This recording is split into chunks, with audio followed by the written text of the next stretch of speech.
Chapter 25, Section 4. The objectives.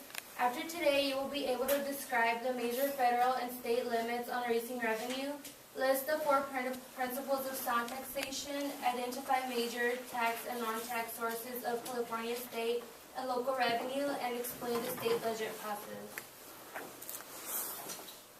Limits on raising revenue. One of the state's major powers is the power to tax.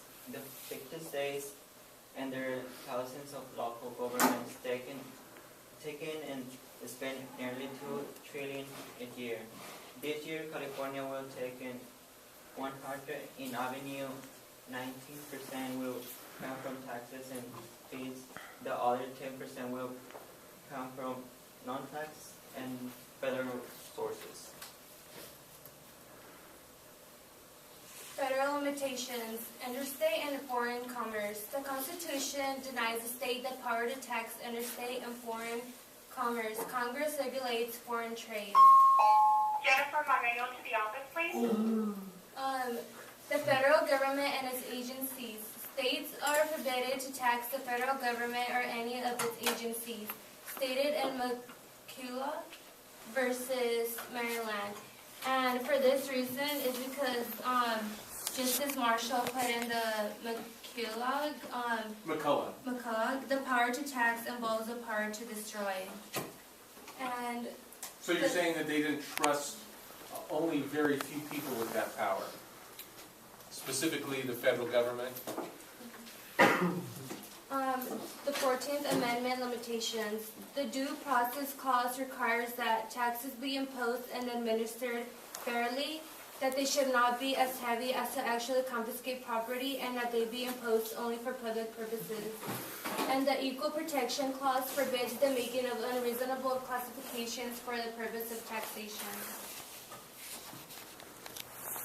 As a limitation, each state continuous limits in the taxes powers of the state. For example, Proposition 13 limits local property taxes to 1% of the asset value of all real and personal property. The California Constitution accepts the property of non-profit organizations that operate for religious, Charitable, scientific, or hospital purposes. The principles of sound taxation. Any tax can be shown to be unfair. If a government's total revenue were to come from one specific tax, it would be considered unfair because some people would bear a much greater burden than others, and some would bear little or none. It is impossible to shape a tax system with these standards: equality, certainty, convenience, and economy. Adam Smith, 4 principles of sound taxation. The subjects of every state ought to contribute towards the support of the government as nearly as possible in proportion to their respective abilities, that is, in proportion to the revenue which they respectively enjoy under protection of the state. The tax which each individual is bound to pay ought to be certain and not arbitrary. Every tax ought to be levied at the time or in the manner in which is most likely to be convenient for the contribution to pay it.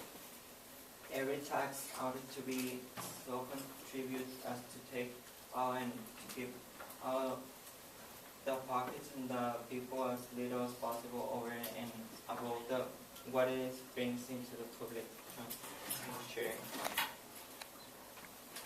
The sales and use tax. In California, the sales and use tax accounts for nearly 30% of all state revenue. California's general sales and use tax is the highest in the nation. The rate is 7.25. That's not old. I thought we were up from that. Did you get that out of the textbook? Yeah. Yeah. Some of these numbers, just a heads up, since I think some of the latest data on that textbook probably takes you about 2009. It probably would be good, and this is a heads up for the rest of you. Just do a quick search, make sure that those numbers are accurate. But you're right, we have the highest sales tax the highest personal income tax, the highest corporate income tax. The only reason we probably don't have the highest property tax is because of Proposition 13. Thank goodness for the 1970s politicians in California. Sales taxes are widely used for two major reasons. One, they are easy to collect, and two, they are dependable revenue producers. Sales taxes are like regressive taxes. Everyone in a certain state has to pay the same amount of sales tax on a certain item. For example, Janelle and Martha are two friends. Martha lives in a nice, rich neighborhood, while Janelle lives in the poor side. Martha is rich and Janelle is poor. Martha has 5 in her pocket and Janelle has 2. They go to the store and decide to buy a king-size chocolate bar each. The chocolate bar costs $2, but the total value with the tax would come out to be $2.60.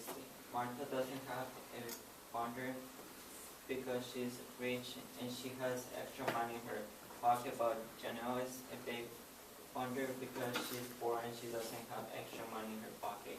For this reason, critics of progressive taxes say that a state should not raise so much of their revenue from citizens that least able to pay. Will you remind us what you mean by progressive advocates, people who want progressive taxes? What does that mean?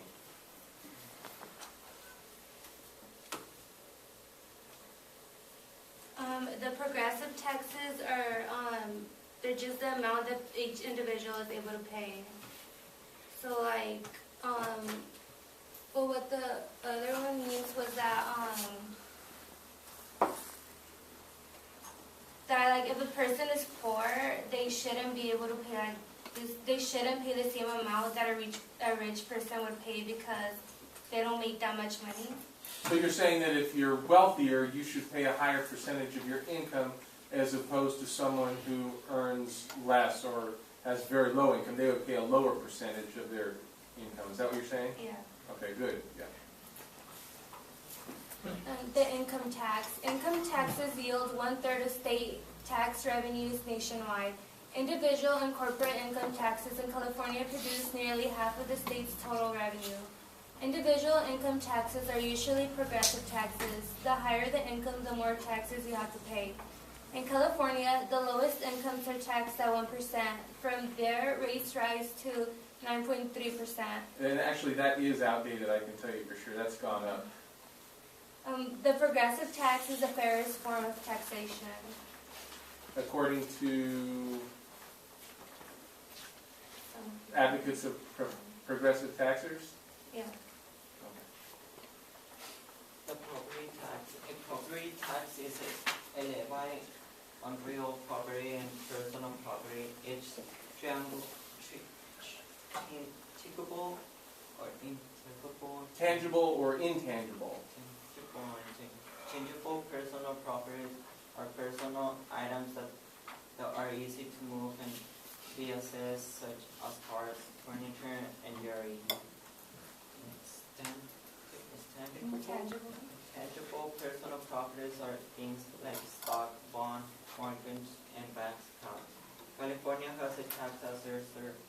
The tax assessor determines the full taxable value of each property in his or her county. So what you're saying then is if I own a house or an apartment building or a ranch or a farm, every year an assessor comes out to my place or looks at it on the map and decides that based on the value of properties around there, I have to pay every year a certain amount.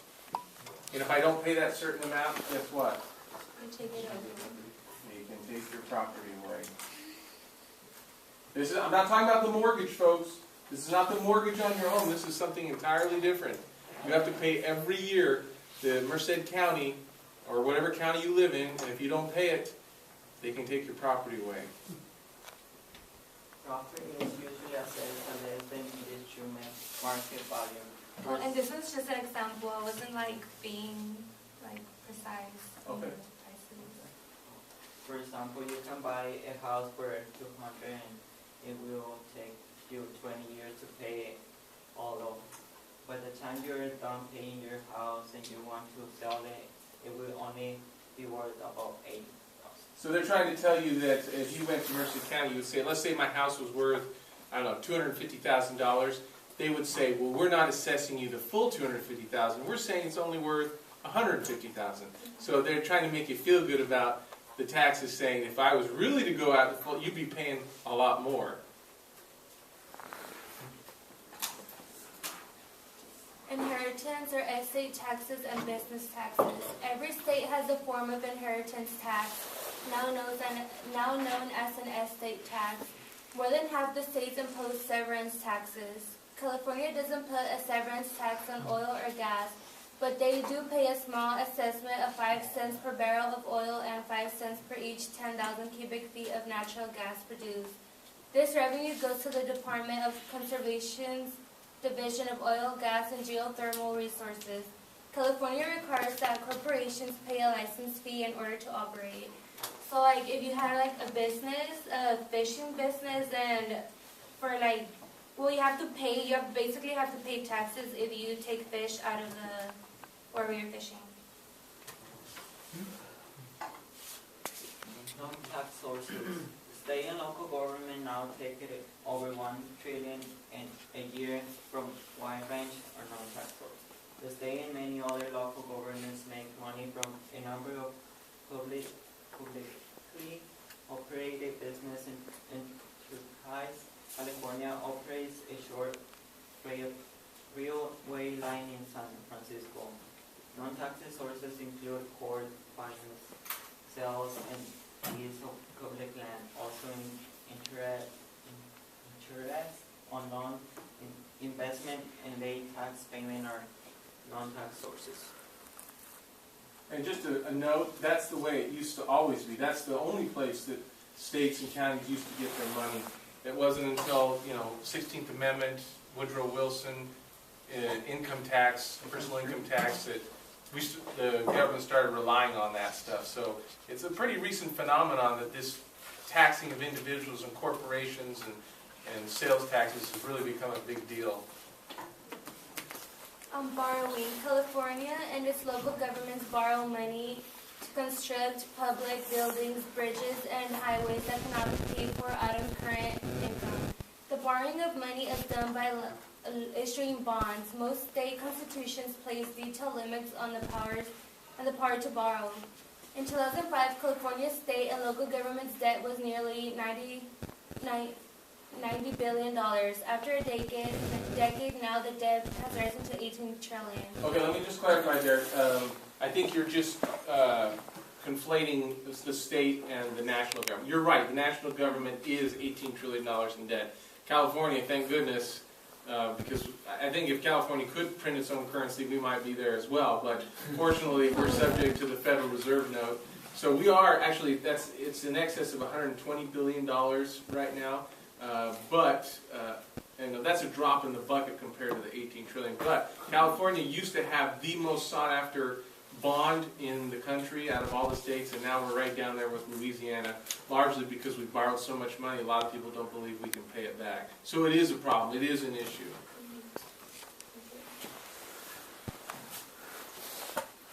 That's the national debt too. And thank you for using more current data, it's very good. The budget process. A budget is financial plan for the use of public money, personal and property. It is budget for the state, decides who gets what and how much. California and 46 other states have an exclusive budget, which gives the governor two vital powers. One, to prepare the state budget, and two, to admit the funds the legislative authority. The governor gets help from the budget agency, which is appointed by the governor. In California, how California's budget is developed and enacted. 1. The department directors and agency heads prepare estimates of their needs and expenditures for the coming fiscal year. 2. The Department of Finance reviews these requests and resolves any issues with input from the governor. 3, by January 10, the governor sends the proposed budget to the legislature. 4, the legislature considers the budget part by part, appropriates funds, and enacts any necessary revenue measures in order to pass the final budget bill to the governor by June 15th. And 5, the governor may reduce or eliminate any appropriation through the line item veto by July 1, the start of the fiscal year. The governor signs or vetoes the budget bill. The federal budget process is more complicated than it sounds. The federal budget process from time to time the government has to respond to unanticipated situations for which there is no funding, such as natural disaster. Okay, these are some questions. Is a sales tax a regressive or progressive tax?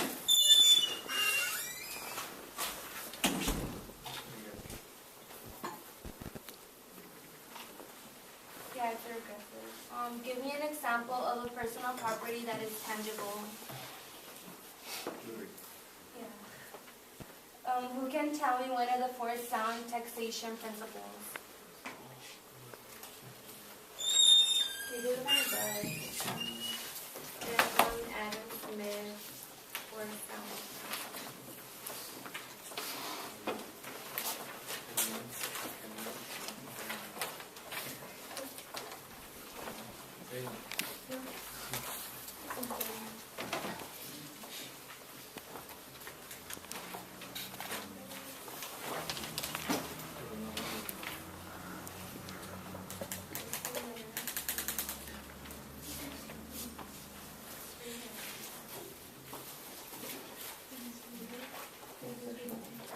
Yeah, I'll show you. What, did someone get it? Oh, Chris was gonna read one. Okay. Yeah. The subjects of every state ought to contribute towards the support of the government and the in proportion to their respectable abilities and in proportion to their revenue rate.